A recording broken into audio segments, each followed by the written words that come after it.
Now, I am a Cartoon Network baby, and at 10 years old, while my peers were out here learning how to pipe down and or learning a skill one means to survive, I was doing something better. My eyes were glued to Cartoon Network and similar channels. And the consequences of that is that at 17, I was an introvert, masturbating and watching anime, with nothing better to do with my life. But my peers were out here getting drunk and, getting pregnant. And I think I came out on top. Anyway, this also means that, like a Catholic pastor, Cartoon Network has a special place in my heart. And recently, I heard that Cartoon Network was making a comeback, after its recent monogamous phase. And they are planning to reboot old shows. But I'll talk about that in another video. And I also plan to do a video regarding Cartoon Network's golden era and shows, and subsequently its downfall. But I need more computational power for that. And this will include my skepticism of the upcoming show's success, but that can be postponed for later. Because for now, I'm really curious to know whether Cartoon Network as a channel will succeed or not. Because the previous generation is all grown up now, many of whom prefer anime instead of, cartoons. So, will they change the tones of the shows to be more, mature?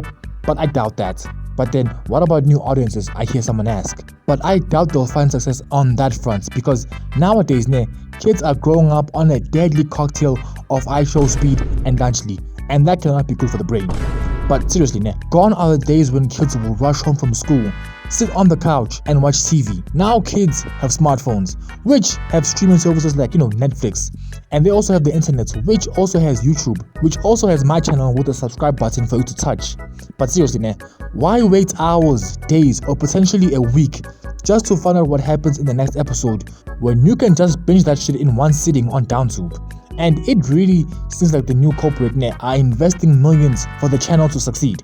But will that be the case? Now, don't misunderstand, I wish the best for the show, and I'm sure there's millions of people who tune in just to see where the favorite show goes to. And I'm sure that the brain damage caused by, watching Cocomelon and KSI can be reversed. And I'm sure there's gonna be some new fans for the shows. But I just can't shake the overwhelming feeling, the ominous feeling, that things are going to be different in a bad way.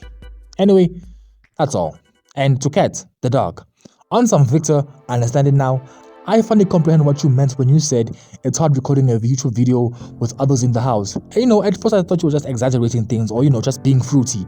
Because in my head, I don't care if I'm talking about old up Diddy at night in my room. I don't care what mom accidentally hears. I do not care. She can even record me if she wants. That's what I thought when you were venting. But now I'm living with someone and god damn, I don't know if I'm shy or embarrassed or what. Like, for starters, it's not any of those two. I know that for a fact. It's more of a I don't want them to know kind of thing. But seriously, from where does this stem from? But then at least when you can record at night, when your parents are at work. I got nothing. This nigga stays in his room and even laughs at night while watching some movies. And the walls are so thin, I can smell his fart through the walls. That's how thin these walls are. So I can't be out here recording shit. And this nigga never leaves. Now, I'm not saying that he should leave, because this ain't my house. But god damn, nigga, touch the grass, go outside. It won't bite.